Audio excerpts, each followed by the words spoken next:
Di sebuah perumahan elit di pinggiran Jakarta, rumah bergaya modern minimalis milik keluarga Ardan Wicaksono berdiri megah. Di dalamnya hidup Salma Arisanti, seorang istri yang dikenal lembut, penuh kasih, dan selalu berusaha menyenangkan hati suaminya. Salma, 32 tahun, adalah ibu dari 2 anak, Raffi, 8 tahun, dan Aisyah, 5 tahun. Ia menghabiskan hari-harinya mengurus rumah, anak-anak, dan mendampingi Ardan, seorang pengusaha sukses di bidang properti. 10 tahun lalu, Salma dan Ardan menikah dengan penuh cinta. Ardan, yang saat itu masih merintis karier, selalu bilang bahwa Salma adalah inspirasinya. "Kamu adalah rumahku, Salma. Aku akan selalu pulang ke kamu, apapun yang terjadi," kata Ardan suatu malam di awal pernikahan mereka, saat mereka duduk berdua di balkon kecil apartemen sederhana mereka. Salma tersenyum, memegang tangan Ardan erat-erat, percaya bahwa cinta mereka akan abadi. Namun, waktu mengubah segalanya. Kesuksesan Ardan membawa perubahan. Ia semakin sibuk, sering bepergian, dan pulang larut malam. Salma, yang awalnya memahami kesibukan suaminya, mulai merasakan ada jarak yang tak terucapkan. Ardan tak lagi bercerita tentang harinya, tak lagi memuji masakan Salma, dan seringkali terlihat asyik dengan ponselnya, tersenyum pada layar tanpa menjelaskan apa yang membuatnya begitu senang. Salma berusaha tetap positif. Ia percaya bahwa pernikahan membutuhkan pengertian. Ia terus memasak makanan kesukaan Ardan, menyiapkan pakaiannya dengan rapi, dan memastikan anak-anak selalu ceria saat ayah mereka pulang. Namun, di sudut hatinya, ada perasaan kosong yang semakin membesar. Suatu hari, saat Salma sedang menjemur pakaian di halaman belakang, ponsel Ardan berbunyi di meja ruang tamu. Salma, yang biasanya tak pernah menyentuh barang pribadi suaminya, merasa ada dorongan aneh untuk memeriksanya. Layar ponsel menunjukkan notifikasi pesan dari Naila kantor. Isi pesannya singkat. "Jangan lupa dinner besok ya. Aku pilihkan tempat yang kamu suka." Hati Salma berdegup kencang. Naila? Siapa Naila? Ardan memang pernah menyebutkan seorang rekan kerja bernama Naila, tapi selalu dengan nada biasa, seolah hanya kolega biasa. Salma mencoba menenangkan diri. Mungkin cuma urusan kantor, gumamnya. Meski perasaan tak nyaman itu terus menggerogoti. Malam itu, saat Ardan pulang, Salma mencoba mengorek informasi dengan lembut. "Mas, besok ada acara apa? Aku lihat ada pesan dari Naila soal dinner," tanyanya, sambil menyajikan makan malam. Ardan, yang sedang asyik dengan ponselnya, mendadak menegang. "Oh, itu cuma urusan kantor, meeting sama klien." "Biasa," jawabnya cepat, tanpa menatap Salma. Salma ingin percaya, tapi nada Ardan terdengar berbeda. Ia tak lagi hangat seperti dulu. Malam itu, Salma tak bisa tidur. Ia memikirkan pesan itu, nada Ardan, dan perubahan sikap suaminya selama beberapa bulan terakhir. Naila Kirana, 28 tahun, adalah seorang desainer interior yang bekerja di perusahaan Ardan. Ia dikenal sebagai wanita yang cerdas, ambisius, dan penuh pesona. Dengan senyum yang memikat dan gaya bicara yang penuh percaya diri, Naila dengan mudah menjadi pusat perhatian dimanapun ia berada. Ardan pertama kali bertemu Naila saat ia direkrut sebagai konsultan untuk proyek besar perusahaan. Sejak itu, Naila sering terlibat dalam pertemuan-pertemuan penting. Dan Ardan tampak semakin sering memuji ide-ide brilian Naila di depan tim. Namun, hubungan mereka tak berhenti di ranah profesional. Naila, dengan caranya yang halus namun licin, mulai masuk ke kehidupan pribadi Ardan. Awalnya, hanya pesan-pesan ringan tentang pekerjaan. Lalu berubah menjadi obrolan santai, candaan, hingga akhirnya pesan-pesan yang penuh makna terselubung. "Kamu pasti capek, ya? Ngurusin semua sendiri. Aku bisa bantu ringanin bebanmu loh," tulis Naila dalam salah satu pesan disertai emotikon hati. Ardan, yang awalnya hanya merasa tersanjung, mulai terbuai. Naila berbeda dari Salma. Jika Salma adalah simbol ketenangan dan pengabdian, Naila adalah angin segar yang penuh tantangan. Ia membuat Ardan merasa muda kembali, dihargai sebagai pria, bukan hanya sebagai suami atau ayah. Salma mulai menyadari perubahan yang lebih nyata. Ardan sering pulang dengan aroma parfum wanita yang asing. Ia juga mulai membanding-bandingkan Salma dengan orang lain secara tak langsung. Kamu kok nggak pernah pakai baju yang lebih modern? Lihat deh, orang-orang di kantor tuh selalu up to date. Kata Ardan suatu malam, membuat hati Salma terasa teriris. Salma mencoba berubah. Ia membeli beberapa pakaian baru, belajar merias wajah dari tutorial online, dan bahkan mendaftar kelas yoga agar terlihat lebih segar. Tapi, apapun yang ia lakukan, Ardan tak pernah memuji. Malah, ia semakin sering membandingkan Salma dengan Naila, meski tak pernah menyebut nama Naila secara langsung. Di kantor, ada yang bikin presentasi cuma semalam, tapi hasilnya luar biasa. Kamu kan cuma ngurus rumah, pasti punya banyak waktu ya. Salma merasa seperti penonton dalam hidupnya sendiri. Ia melihat suaminya perlahan-lahan menjauh, tapi tak tahu bagaimana menahannya. Ia takut bertanya lebih jauh, takut jawaban yang ia dengar akan menghancurkan dunianya. Suatu malam, saat Ardan sedang mandi, ponselnya kembali berbunyi. Salma, yang sudah tak tahan dengan kecurigaannya, membuka pesan itu. Kali ini, pesan dari Naila jauh lebih intim. Aku kangen ketemu kamu di luar kantor. Kapan kita bisa santai berdua lagi? Di bawahnya, ada foto Naila tersenyum manis dengan gaun merah yang elegan. Salma merasa dunianya runtuh. Ia gemetar, tapi tak ingin menangis di depan anak-anak yang sedang tidur di kamar sebelah. Salma akhirnya memberanikan diri untuk berbicara. Ia menunggu Ardan di ruang tamu, dengan ponsel di tangannya. Mas, kita perlu bicara.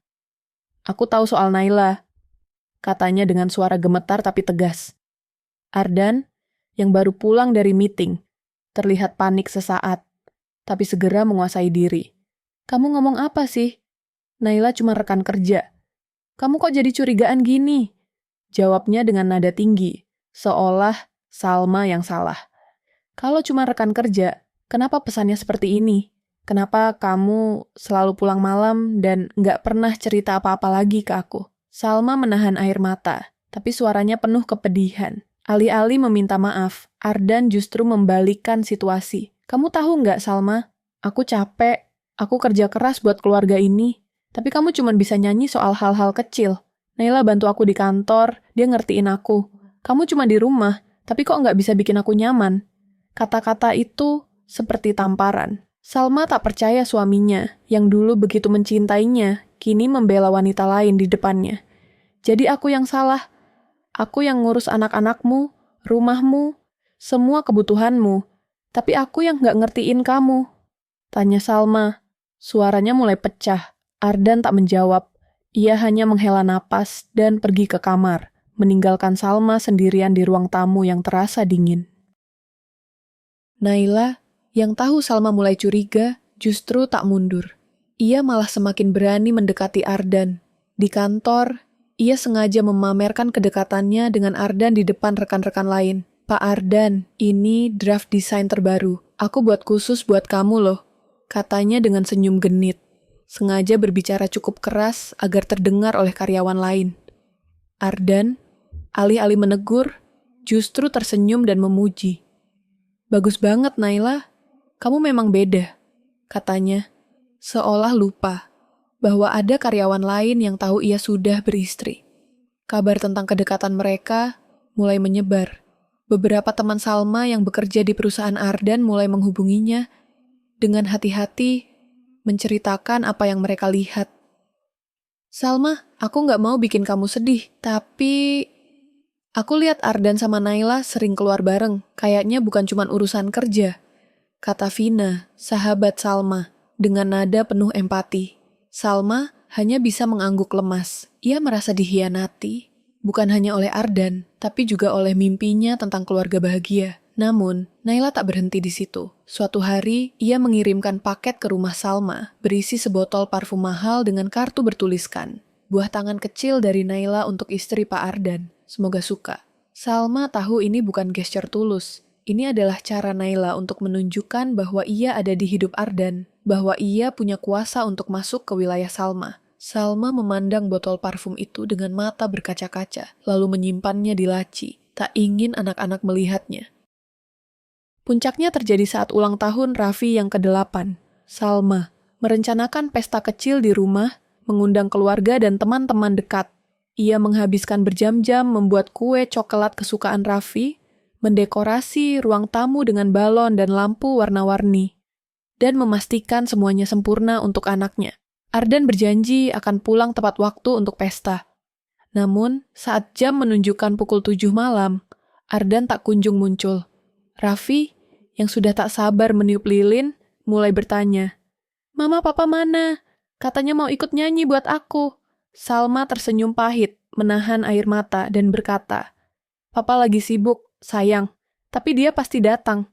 Tapi Ardan tak datang. Malam itu, saat Salma akhirnya menghubungi Ardan, ia mendengar suara musik dan tawa di latar belakang. "Maaf Salma, aku ada acara kantor mendadak. Aku nggak bisa pulang sekarang," katanya singkat, lalu mematikan telepon. Salma tahu itu bohong. Ia membuka aplikasi media sosial dan melihat story Naila, sebuah video di restoran mewah, dengan Ardan tertawa di sampingnya, mengangkat gelas anggur. Captionnya, "Malam ini spesial banget." Salma merasa dunianya hancur. Ia menahan tangis di depan Raffi dan tamu-tamu, berusaha tetap tersenyum demi anaknya. Tapi di dalam hatinya, ia merasa seperti penutup buku yang tak lagi dibaca, hanya dipajang di rak tanpa disentuh. Malam itu, setelah pesta selesai dan anak-anak tidur, Salma duduk di ruang tamu sendirian. Ia memandang foto pernikahannya dengan Ardan, mengingat janji-janji manis yang kini terasa seperti dusta. Tapi di tengah kepedihan, ada sesuatu yang berubah dalam dirinya. Ia lelah menjadi penonton dalam hidupnya sendiri. Ia lelah melihat suaminya membela wanita lain, sementara ia, istri sahnya, hanya dianggap sebagai pelengkap. Salma mulai mencari tahu lebih banyak tentang Naila. Ia menghubungi Vina, yang ternyata punya banyak informasi tentang kelakuan Naila di kantor. Dia sengaja mendekati Ardan, Salma. "Bukan cuma kamu yang kesal. Beberapa karyawan lain juga nggak suka sama sikapnya yang sok dekat sama bos," kata Vina. Salma juga mulai merenungkan hidupnya sendiri. Selama ini, ia terlalu fokus menjadi istri dan ibu yang sempurna, hingga lupa bahwa ia juga punya mimpi. Dulu, sebelum menikah, Salma adalah seorang penulis cerita anak-anak yang cukup dikenal di komunitasnya. Ia memutuskan untuk kembali menulis, bukan hanya untuk dirinya, tapi juga untuk anak-anaknya, untuk menunjukkan bahwa ia bukan hanya istri Ardan. Salma mulai mengambil langkah nyata. Ia mendaftar ke kursus menulis online, bergabung dengan komunitas penulis, dan mulai mengirimkan karyanya ke penerbit. Ia juga berbicara dengan pengacara temannya, Rina, untuk memahami hak-haknya sebagai istri, seandainya pernikahannya tak bisa diselamatkan. Di sisi lain, ia tak lagi diam saat Ardan membandingkannya dengan Naila. Suatu malam, saat Ardan kembali berkomentar sinis tentang penampilan Salma, ia menjawab dengan tenang tapi tegas, "Mas, kalau kamu nggak suka sama aku bilang langsung. Tapi jangan bandingkan aku dengan orang lain. Aku istri kamu, ibu anak-anak kamu. Aku pantas dihargai." Ardan terdiam, tak menyangka Salma yang biasanya pendiam kini berani bicara. Namun, ia masih tak mau mengakui kesalahannya. "Kamu terlalu sensitif, Salma. Aku cuma bilang apa adanya," katanya, lalu pergi ke kamar. Tapi Salma tak lagi terpuruk. Ia mulai fokus pada dirinya dan anak-anaknya. Ia juga mulai membangun keberanian untuk menghadapi Naila. Suatu hari, saat Naila mengirimkan pesan provokatif lagi ke Ardan yang tak sengaja terlihat oleh Salma, ia memutuskan untuk bertindak. Ia mengundang Naila ke rumah, dengan alasan ingin mengobrol sebagai sesama wanita. Naila datang ke rumah Salma dengan senyum penuh percaya diri, mengenakan gaun mahal dan riasan sempurna. "Mbak Salma, apa kabar? Aku dengar Mbak pengen ngobrol sama aku," katanya dengan nada manis yang terasa palsu. Salma, dengan tenang, menyambutnya di ruang tamu. "Aku cuma ingin tahu, Naila, apa yang kamu inginkan dari suamiku?" tanya Salma langsung, tanpa basa-basi. Naila tertawa kecil, seolah meremehkan. "Mbak, Aku nggak ngambil apa-apa. Ardan yang butuh aku di kantor. Dia bilang aku bikin dia merasa dihargai. Beda sama di rumah. Kata-kata itu seperti pisau. Tapi Salma tak goyah. Kamu tahu Ardan sudah punya istri dan anak-anak. Kalau kamu memang profesional, kamu nggak akan kirim pesan-pesan yang nggak pantas. Aku minta kamu berhenti, Naila. Hormati keluarga kami. Naila hanya tersenyum sinis. Mbak, kalau Ardan nggak bahagia di rumah, itu bukan salah aku. Mungkin Mbak perlu introspeksi. Salma menarik napas dalam-dalam. Aku nggak akan jatuh ke permainanmu, Naila. Tapi ingat, apa yang kamu tanam, itu yang kamu tuai. Naila pergi dengan ekspresi yang sedikit berubah, seolah tak menyangka Salma begitu tegas. Namun, pertemuan itu tak menghentikan Naila. Ia malah semakin gencar mendekati Ardan, seolah ingin membuktikan bahwa ia bisa memenangkan Ardan. Namun, keberanian Salma mulai membuahkan hasil. Naskah cerita anak-anak yang ia kirim ke penerbit diterima, dan ia diundang untuk menghadiri acara peluncuran bukunya. Untuk pertama kalinya setelah bertahun-tahun, Salma merasa bangga pada dirinya sendiri. Ia mengajak Raffi dan Aisyah ke acara itu, dan melihat mata anak-anaknya berbinar saat melihat buku karya ibunya di rak toko buku. Di sisi lain, Ardan mulai merasakan perubahan pada Salma. Ia melihat istrinya tak lagi hanya ibu rumah tangga yang ia anggap remeh. Salma kini punya dunia sendiri, punya kepercayaan diri yang tak lagi bergantung pada pujiannya. Naila, yang mulai merasa posisinya terancam, mencoba memprovokasi Ardan. Ardan, Salma kok jadi berubah ya? Dia kayak nggak peduli lagi sama kamu. Katanya suatu hari di kantor. Tapi kali ini, Ardan tak langsung setuju. Ia mulai memikirkan kembali sikapnya selama ini. Ia teringat bagaimana Salma selalu ada untuknya, bahkan di saat-saat tersulit dalam hidupnya. Ia teringat senyum Raffi dan Aisyah yang kini mulai jarang ia lihat karena ia terlalu sibuk dengan dunia barunya bersama Naila. Suatu malam, Ardan pulang ke rumah lebih awal dari biasanya. Ia menemukan Salma sedang menulis di meja makan, dengan tumpukan buku dan catatan di sampingnya. Untuk pertama kalinya setelah sekian lama, Ardan merasa kagum pada istrinya. Salma, aku minta maaf, katanya pelan, suaranya penuh penyesalan. Aku salah. Aku terlalu egois, lupa sama kamu dan anak-anak. Salma memandang Ardan, tapi tak langsung menjawab. Ia sudah terlalu sering terluka untuk langsung percaya. Mas, aku nggak tahu apa aku bisa percaya lagi. Kamu pilih membela Naila, bukan aku. Aku cuma ingin kamu jujur. Apa yang kamu inginkan dari hidup ini? Ardan terdiam. Untuk pertama kalinya, ia menyadari betapa besar kesalahannya.